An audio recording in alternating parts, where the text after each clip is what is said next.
Ang kwentong ito ay hango sa totoong buhay. Mula ito sa isa nating kabayan na itago na lamang natin sa pangalang Lando, taong 1983, Zambales. Sa liblib na bahagi ng Zambales, lagpas pa sa huling baryo kung saan ang mga kalsada ay unti-unti nang nagiging lupa, may nakatira na isang matandang magsasaka na kilala sa pangalang Lando. Sa unang tingin, tila paraiso ang kanyang lupain.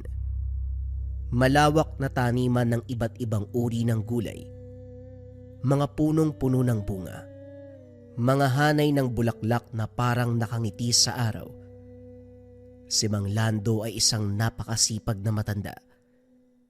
Madaling araw pa lamang gising na at hanggang gabi walang humpay sa pagkilos.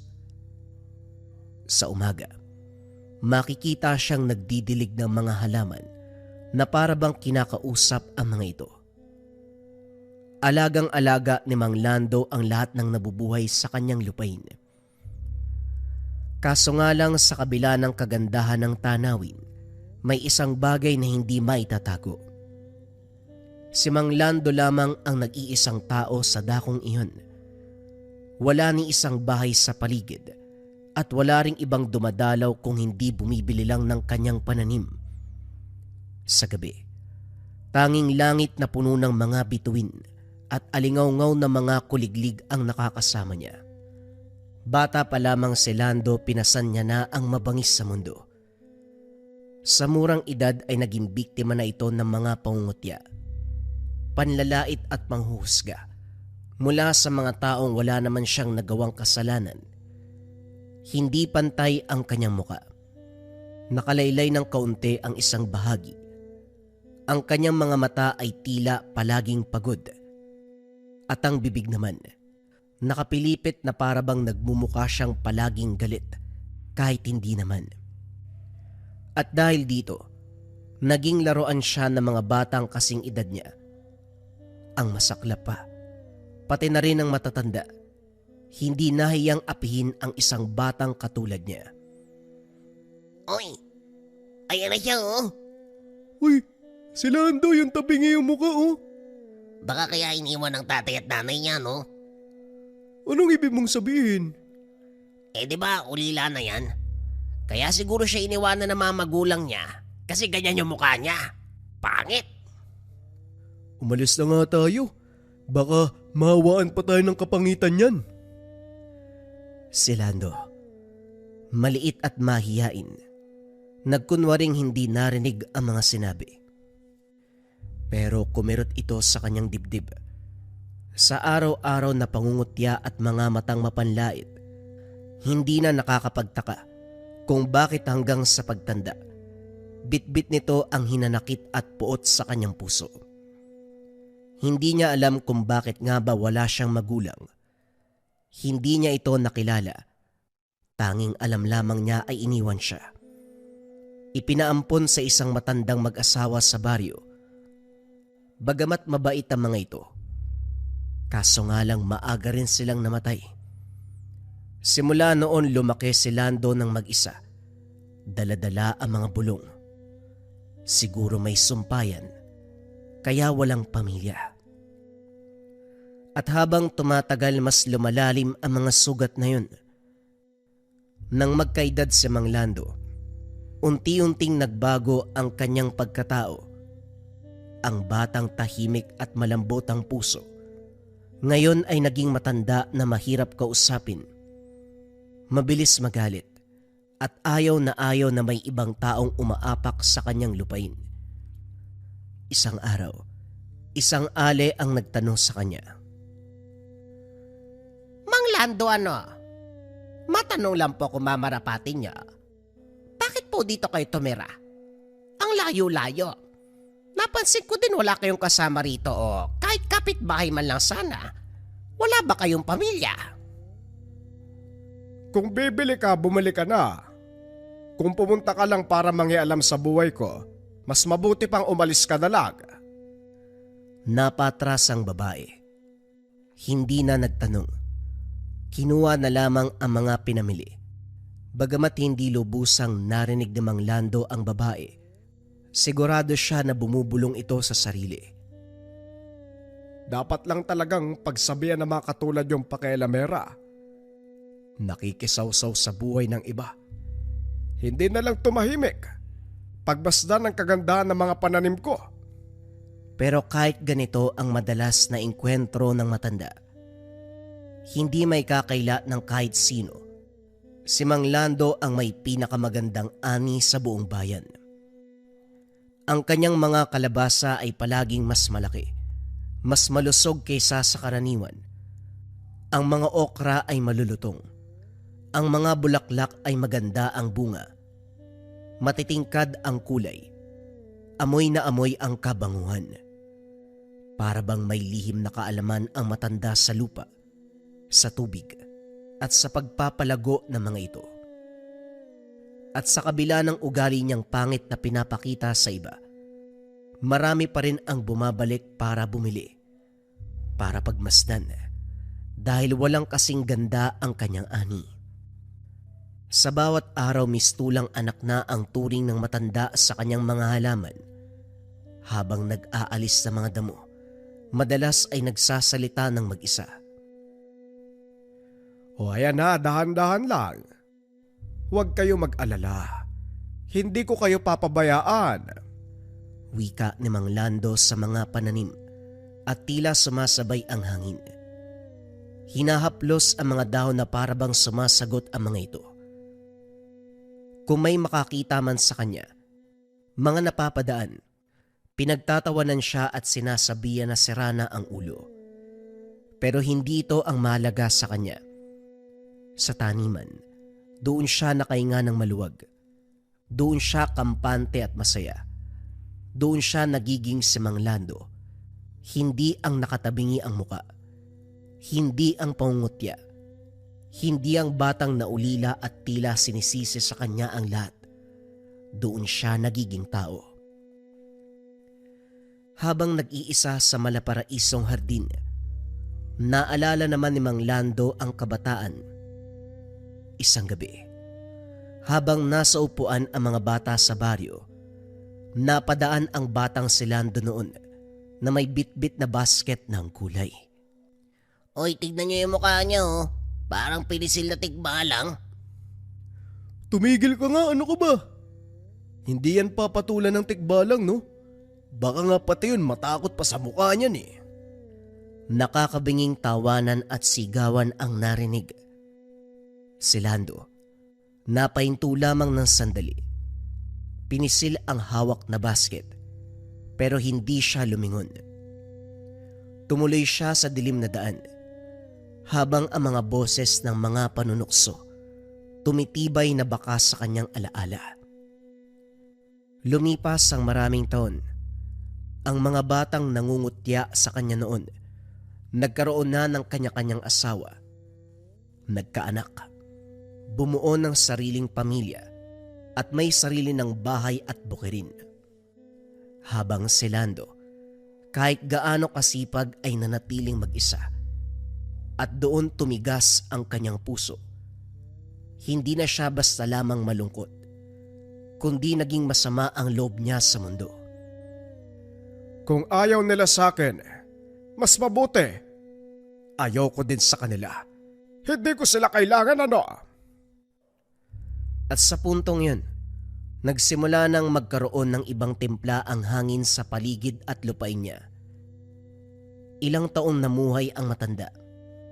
Mag-isa man ngunit payapa. Para sa kanya sapat na ito.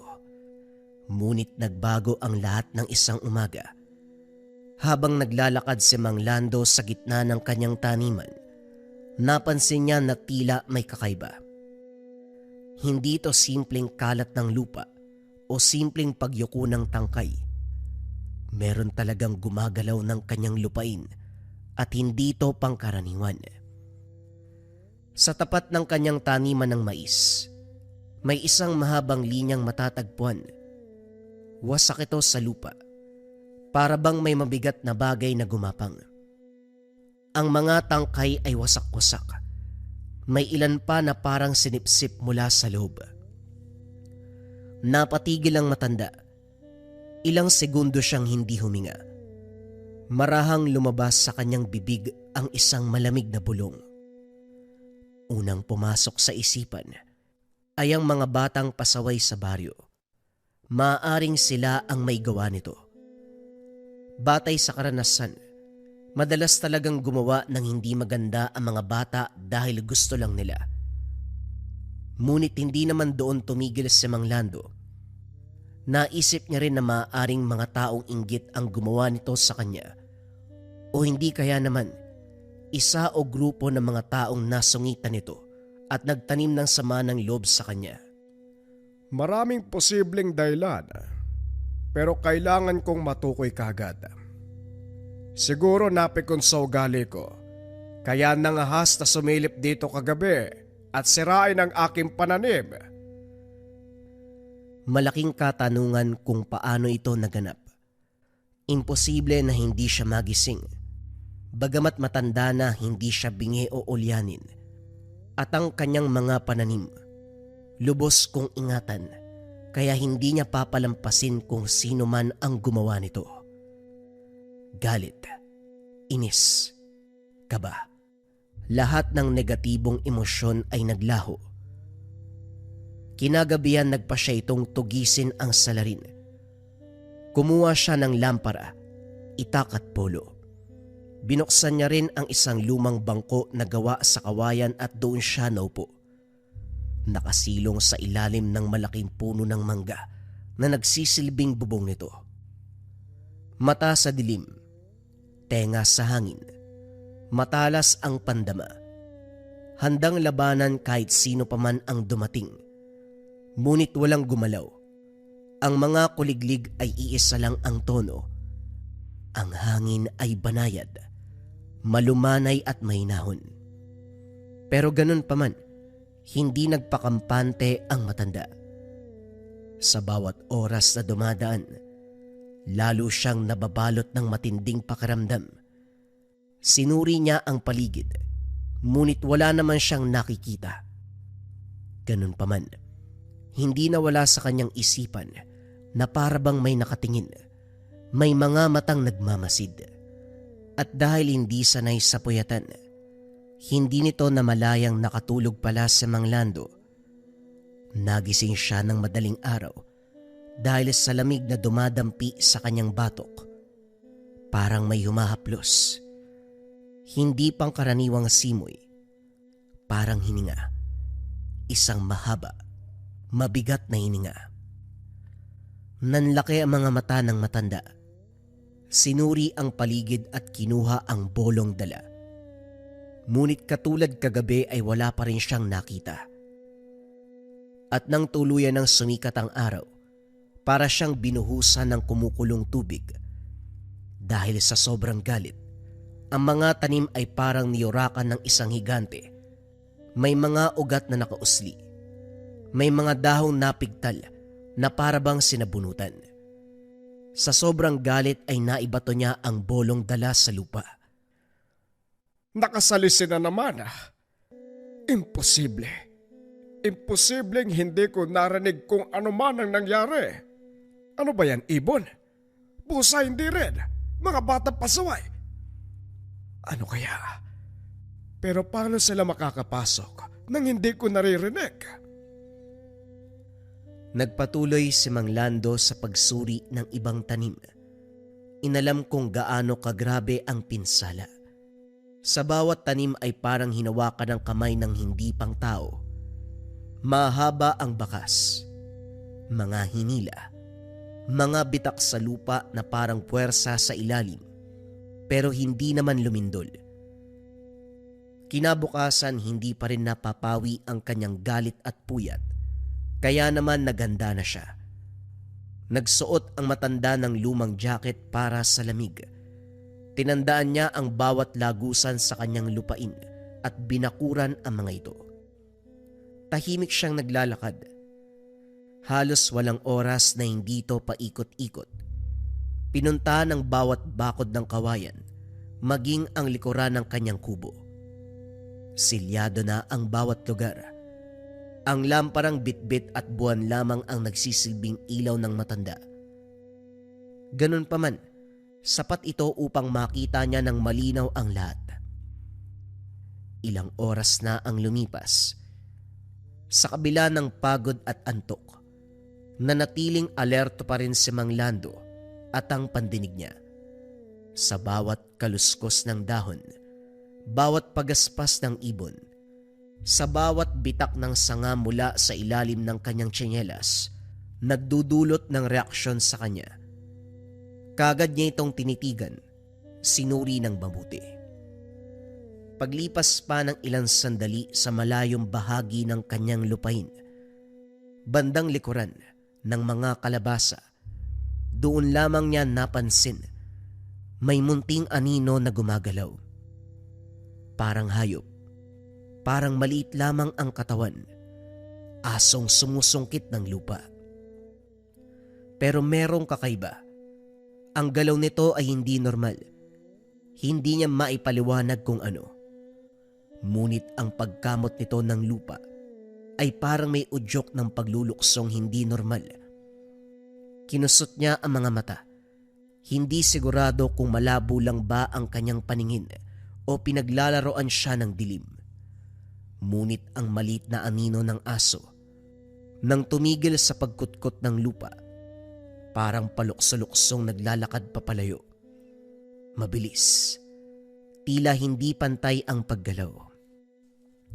Itinapat ng matanda ang liwanag ng lampara sa direksyon ng anino at nang magtagpo ang liwanag at anino, kumislap ang dalawang bilog na mata ng nilalang.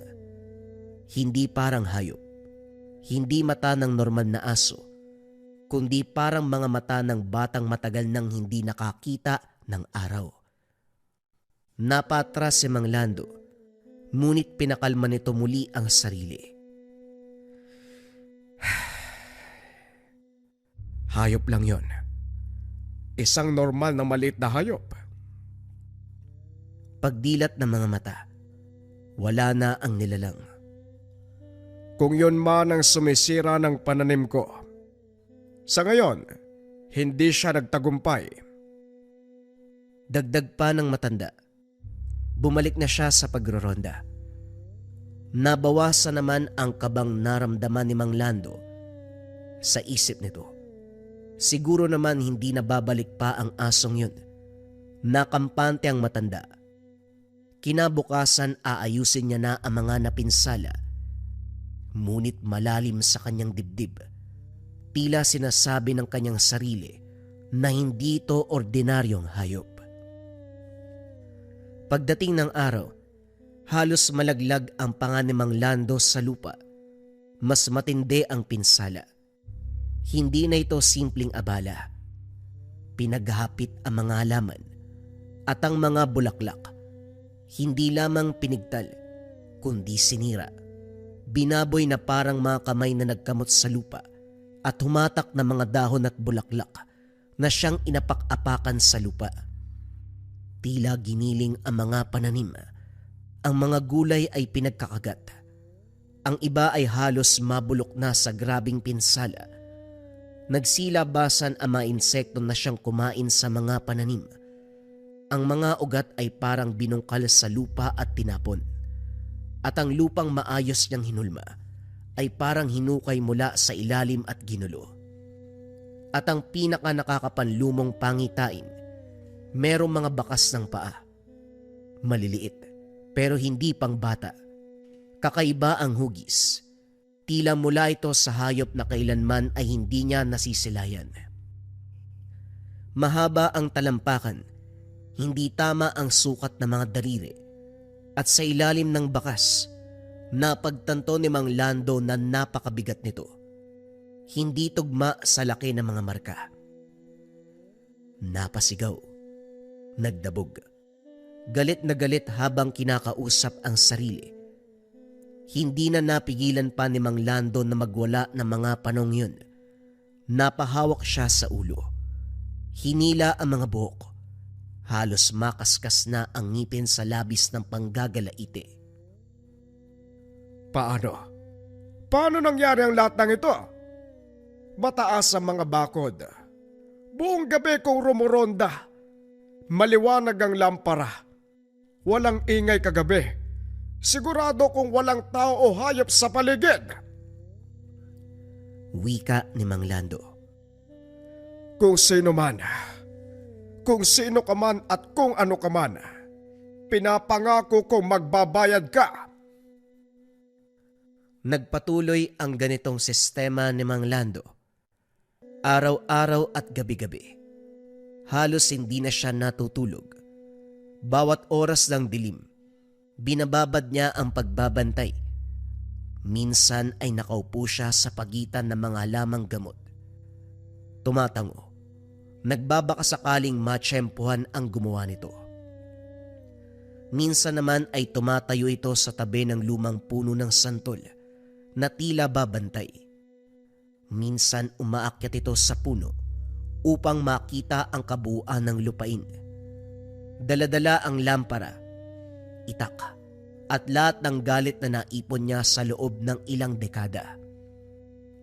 At habang tumatagal, mas umiitim, mas dumidilim ang kanyang puso, mas tumigas ang kalooban.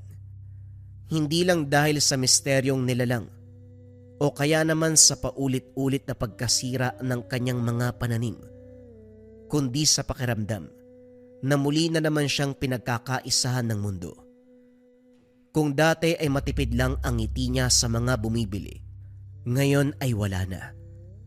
Tanging pag-irap, pagsusungit, nakasimangot na mukha na lang ang natatanggap ng mga tao. Isang araw, may dumaang magsasaka mula sa kabilang baryo. Sa sobrang ganda ng mga bunga ni Mang Lando ay dinadayo talaga ito ng mga tao. Sanay na ang magsasakang ito na bumili ng basil at talong sa matanda. Madalas pa nga napaparami ang kanyang nabibili sa labis sa kagandahan at lusog ng mga pananim. May bitbit itong sako ng bigas, pawis sa noo, ngunit magaan ang ngiti. Tila kakagaling lang sa nakakapagod na pagtatrabaho at mahabang biyahe. Orlando, kumusta ka riyan? May mga bunga na ba? Kukuha sana ako ng basil eh. Ang bango talaga ng mga pananim mo kahit kailan. Kung gusto mo pwede nating palawakin ang mga paninda mo. Magsabi ka lang ako mismo magbabiyahe at ibebenta ko mga bunga mo. Wika ng magsasaka. Abot tenga ang mga ngiti. Mahahalata talagang matagal ng parokyano ito ni Mang Lando. Hindi sumagot si Mang Lando. Kumuha lamang ito ng mga paninda. Inilagay sa supot. Inihagis sa matanda. Napatras ito ng bagya at tila nagulat sa ginawa ni Mang Lando. Ayos ka lang ba, Lando? Kung may problema ka, kung kailangan mo ng tulong o taong makikinig sa'yo, nandito lang ako. Bagamat nakakainsulto ang ginawa ni Mang Lando, hinabaan na lamang na magsasaka ang pasensya. Inunawa na lang niya ang sitwasyon ng matanda. Maaaring maraming pinagdaraanan, pero walang pinagsasabihan. O ito, Lando. Ilalagay ko na lang ang bayad ko dito Basta kung may problema ka, pwede ko makinig. Inangat ni Mang Lando ang kanyang ulo. Nakasimangot at tila tinaasan lamang siya ng kilay. Para bang naiinsulto sa kabutihang inalok ng magsasaka. Huwag ka namang ganyang, Lando. Oo, maganda talaga ang mga pananim mo. Pero kung magpapatuloy ang ganyang pag-uugali mo, kahit gaano pa kagandang mga yan, balang araw wala nang bibili sa'yo.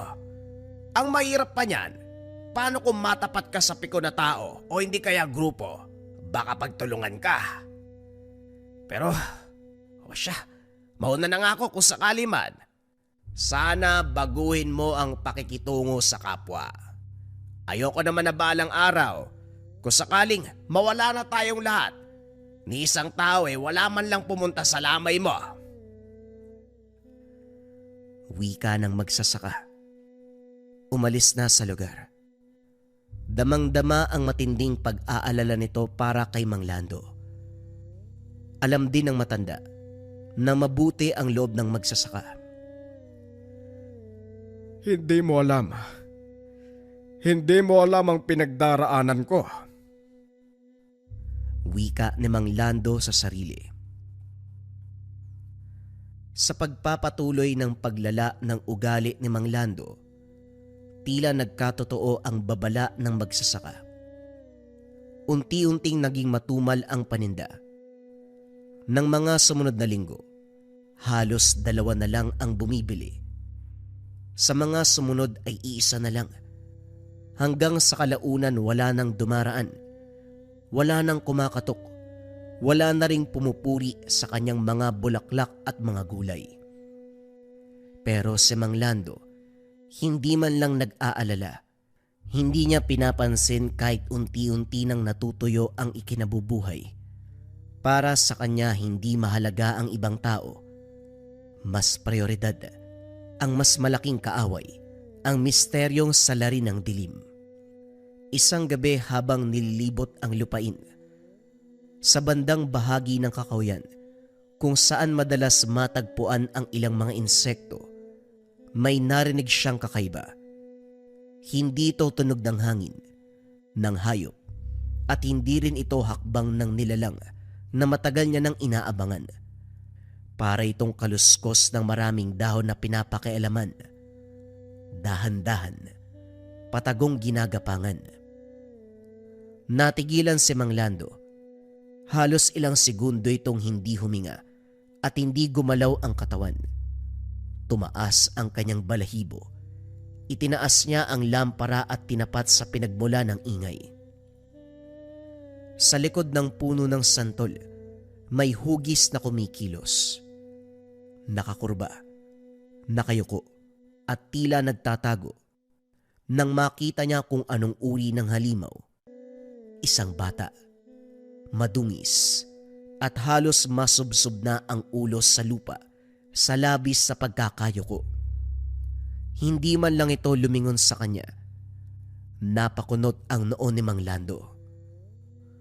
Hoy bata! Anong ginagawa mo dyan? Halika rito! Wika ni Mang Lando habang daladala ang itak at lampara. Nagulat ang bata at napatras. Halos matumba sa pagkagulantang. Marahang tumingin sa kanya. Malalaki ang mga mata at malalim. Parang puyat sa sobrang itim ng paligid. Sobrang payat at medyo nanginginig na. Mukhang ilang araw nang hindi kumakain. Nagtitiga ng 2 ng ilang segundo. Nakita ang malaking itak. Sabay kumaripas ng takbo ang bata. Hinabol ito ni Mang Lando. Dala-dala pa rin ang lampara at itak. Hinarang niya ang batang naliligaw. Ikaw ba? Ikaw bang sumira dito? Hindi man nagsasalita. Mariin siyang umiling. Nakatitig pa rin sa itak na bitbit ng matanda. Napahinga ng malalim si Mang Lando. Ibinato papalayo ang hawak na sandata. Muli itong nagbuntong hininga. Tinanong muli ang bata. Ngunit ngayon mas mahinaho na ang boses. Uulitin ko. Ikaw ba ang humila ng mga halaman ko? Wag na wag kang magsisinungaling. Nilapitan niya ito. Halos dumikit na ang muka. Ang ilaw ng lampara nagbibigay ng anino sa muka ni Lando. At dahil doon, malinaw na nakita ng batang iyon ang kanyang kapansanan. Tabingi ang isang mata, bitak ang labi, hindi pantay ang pisngi. Dati kapag nakikita ito ng mga bata, sila ay kagad napapatras, napapahiyaw. Ngunit ang batang ito, walang bakas ng takot, walang halo ng pandidire o panghuhusga. Tumingin lamang ito ng diretsyo at tahimik. Doon naramdaman ni Mang Lando na kumerot ang kanyang dibdib. Hindi dahil sa takot, kundi dahil nakita niya ang sariling anyo sa mata ng bata na walang kasamang panghuhusga. Kinabukasan, mas maayos na ang kanyang pag-isip. Sinubukan niyang alalahanin ang itsura ng kanyang tanim, ang lalim ng hukay, ang bigat ng pagkapunit ng mga tangkay, halaman, mga dahon at bulaklak, ang haba ng hatak sa lupa, at doon napagtanto ng matanda ang isang katotohanan. Hindi kaya ng isang maliit na batang patpatin ang ganong klasing pinsala. Ang patpating bata na nasa harapan, ang braso ay parang isang natuyong sanga. Hindi pwedeng makasira ng ganong kalakas. At habang pinagmamasdan niya ang bata mula sa malayo, napansin niyang halos hindi makatayo ng matagalang paslit. Madalas nakaupo, natutuyo ang sipon, madalas nagpapahinga, hindi siya ang salarin. Ilang araw na ang lumipas, hindi pa rin natunto ng matanda ang salarin. Ang batang paslit na palaging tinataboy, hindi pa rin umaalis. Umalis ka na rito. Huwag ka nang bumalik. Huwag kang dumikit sa mga pananim ko. Ano ba? Hindi ako nag-aapon ng bata. Iba't ibang araw, iba-iba rin ang sinasabi ni Mang Lando. Ngunit kahit gaano kalakas ang kanyang sigaw, kahit gaano kasama ang kanyang tingin, bumabalik at bumabalik pa rin ang bata. Paminsan nakaupo sa lilim ng puno, minsan nag-aabang na parang aso, nag-aantay kung sakaling may malaglag na bunga at ito ang kinakain. Ni isang beses hindi ito pumitas, hindi lumalapit ng sobra at hindi rin ang gugulo. Para bang ang gusto lamang ng bata, mga taong nariyan, hindi natitinag sa pangaaway ni Mang Lando, sinusubukan niya itong takutin. Nagpakita siya ng itak, sinigawan niya ng mas malakas. Binaliktad ang lampara upang ang kanyang anino magmukhang demonyo, kasabay ng kapansanan nito sa muka. Ngunit kahit ganun, hindi natakot ang bata. Hindi ito napatras, hindi tumakbo, hindi pumiyok.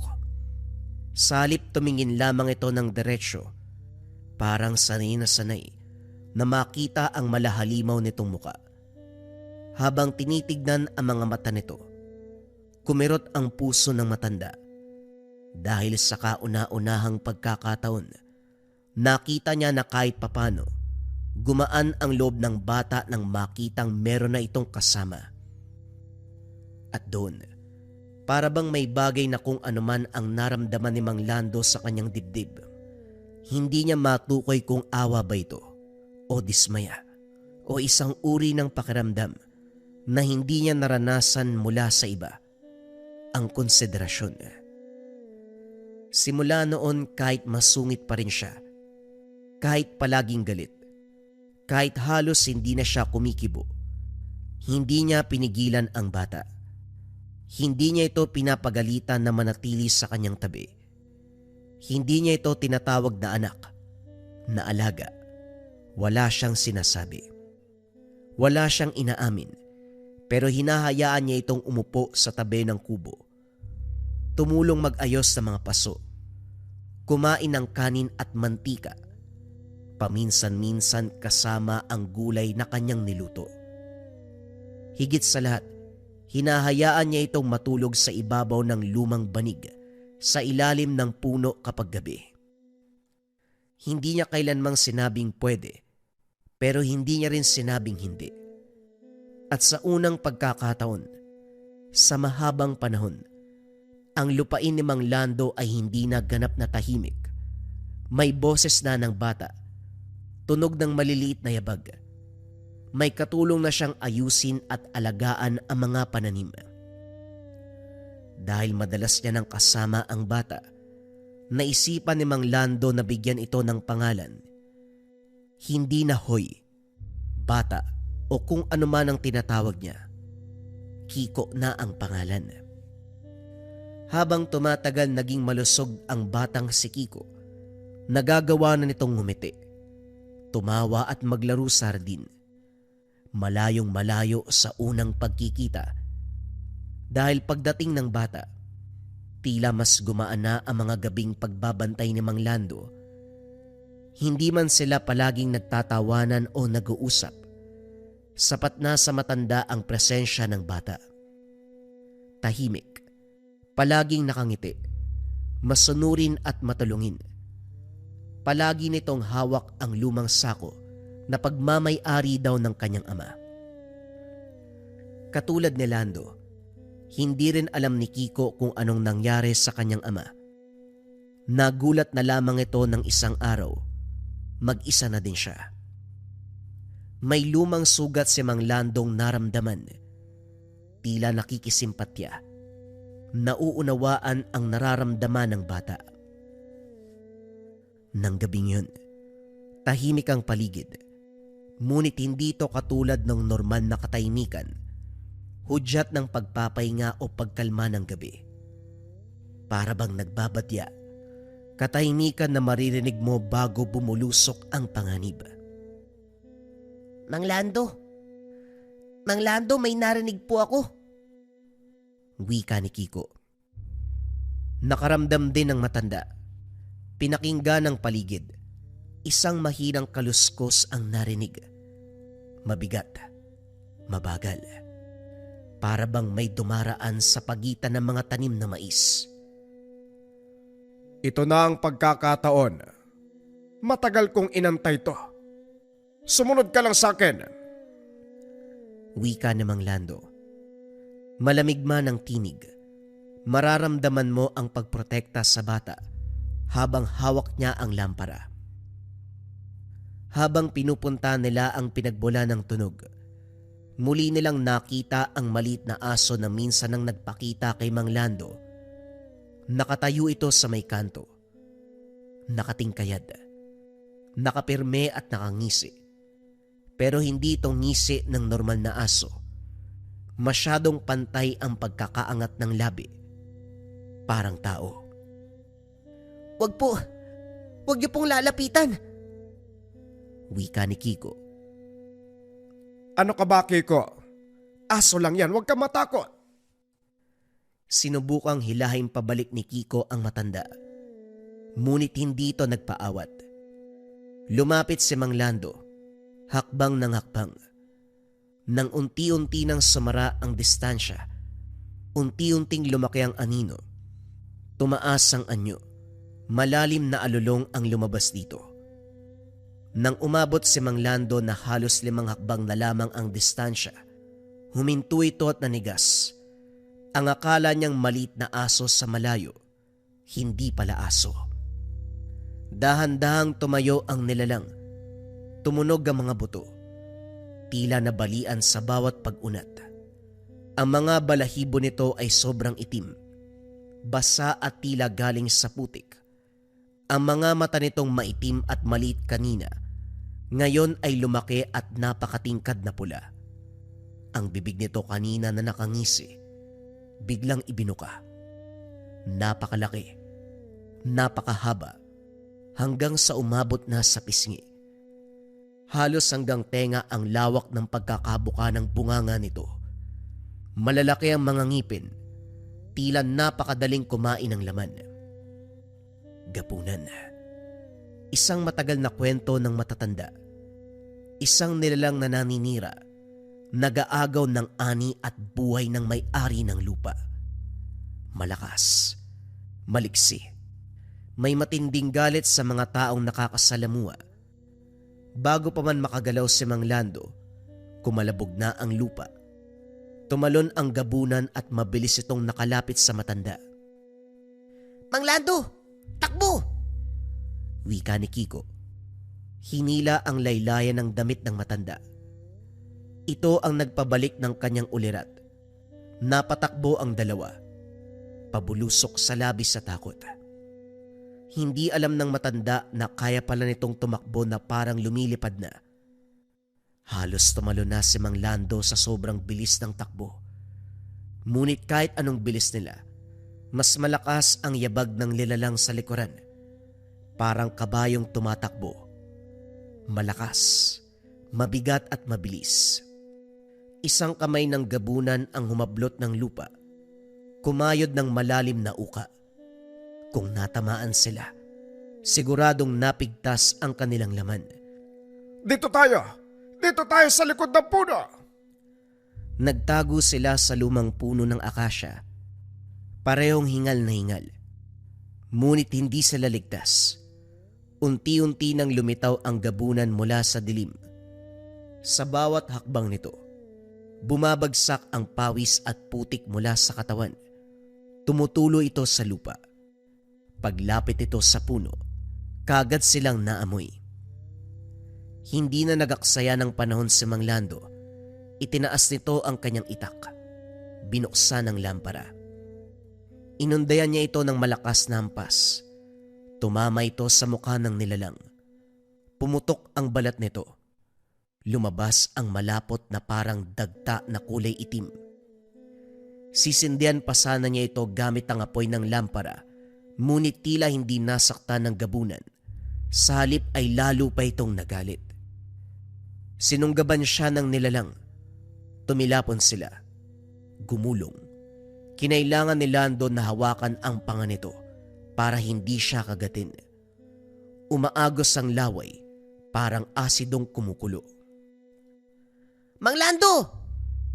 At mula sa likuran ng nilalang, pinukpok niya ito sa ulo ng pagkalakas gamit ang isang malaking bato.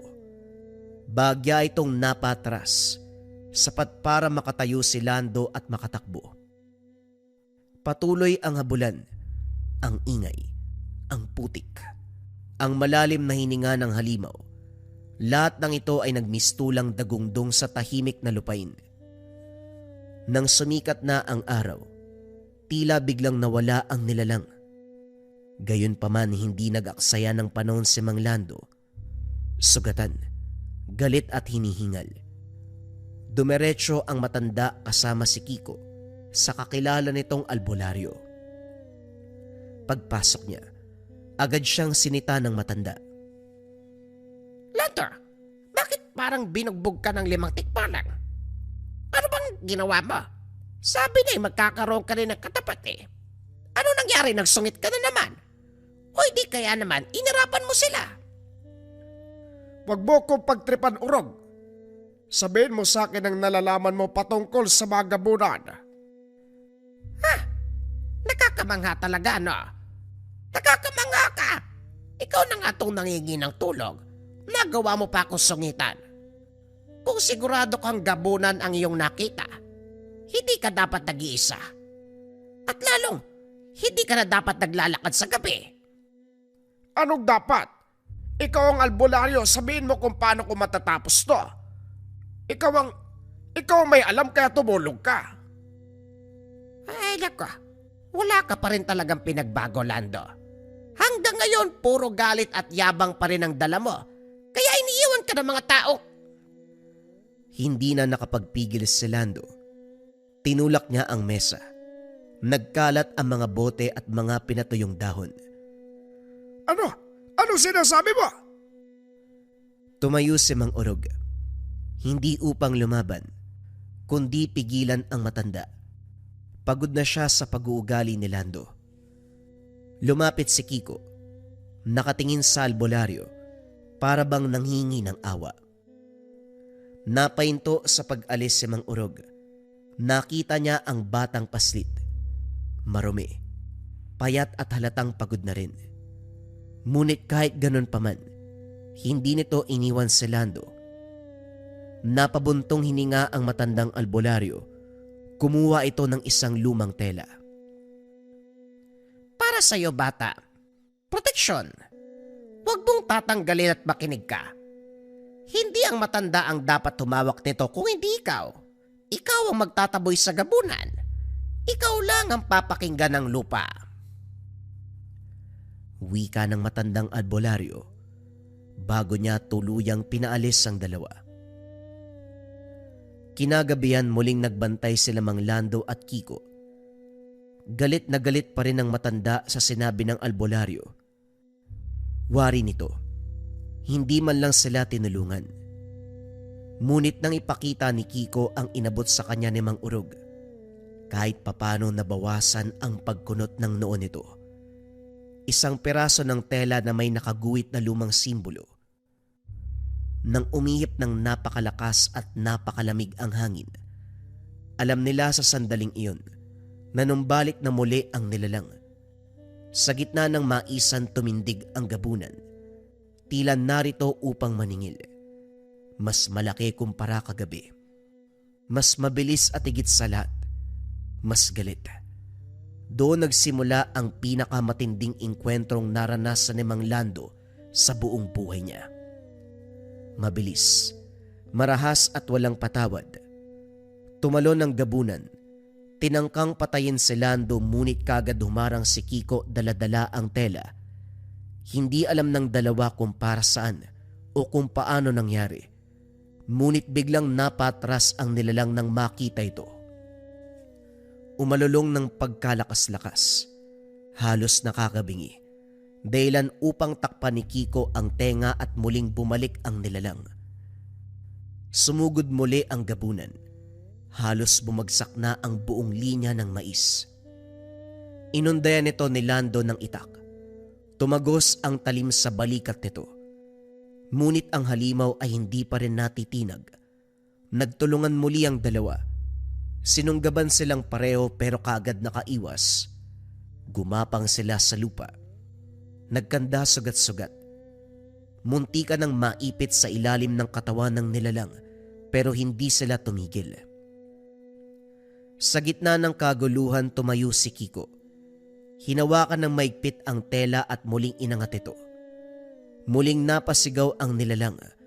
Nang umilaw ang kulay gintong simbolong nakaguhit dito, ginamit itong pagkakataon ni Mang Lando upang tuluyang pugutan ng ulo ang nilalang. Matapos ang ilang pagtaga ni Mang Lando, tuluyang tumigil ang nilalang. Nagliyab ang balat nito sa malamlam na kulay asul. Nagsimulang mangisay ang katawan. Bumagsak, naglaho at naging usok. Hanggang sa tuluyan ng walang natira, kundi ang putik at amoy ng luma at basang lupa. Nang matapos ang lahat, hindi kagad nakapagsalita si Lando. Nakaupo lamang siya, nanginginig, pagod at hindi makapaniwala. Bata! Kiko, maraming salamat. Sa unang pagkakataon nagpasalamat ang matanda. Ngumiti ang bata nang marinig ito. Pagod man, pero masaya. Simula noon, inampunan ni Mang Lando ang bata. Tinuruan niya ito magtanim, magbenta, at ang dating tindahang iniwan ng mga tao, ngayon ay unti-unting napupuno. Hindi na nakasimangot ang matanda. Hindi na nag-iisa.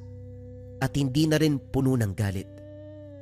Sa halip, araw-araw merong batang tumatawag sa kanya. Mang Lando! Mang Lando! May bumibili po oh! Sa mahabang panahon, nakita nila ang ngiti ni Mang Lando, ang mahusay na matanda sa pagtatanim, na palaging nakasimangot. Pasko na, mamamasko ka ba? Maniningil ka ba? Nasa toxic environment ka ba, kabayan? Kailangan mo ba ng pampaamo sa tao? Sa ninong mo, sa mga sinisingil, or sa trabaho, mga kabayan, kung nasa toxic environment ka. Subukan mo to. Kaluban de pampaamo. Mga kabayan, may sangkap to sa loob May mga sangkap to sa loob. Itong kaluban, galing pa to sa Negros. Gawa ng mga katutubo, itong parang banig. Pero yung mga sangkap sa loob, ang kumuha nun, Antingeros del Negros. Sila'y nagkonsagra, sila'y nagbasbas, sila yung bumuhay sa mga sangkap upang maging pampaamo sa tao at sa negosyo. JD, paano gagamitin yung kaluban? Sobrang simple lang, kabayan. Meron tong free na gabay po lang tela pouch. Ilalagay mo lang yan sa loob ng pouch, dalhin mo palagi, lagay mo sa bag mo, lagay mo sa bulsa mo, basta dala-dala mo lang. Let it work for you. Bagay nga to sa mga nasa sale, sa mga naniningil, at sa mga mamamasko, mga kabayan, para mabilis kayo makapagpalagay ng loob ng taong kausap mo. Kung interesado ka sa ating kaluban, fast-facing ang stocks nito, mga kabayan. Kung meron kayo nakitang stocks, kunin nyo na kagad. I-visit nyo ang shop ng Likha Merchandise. Mag-ingat sa mga scammers.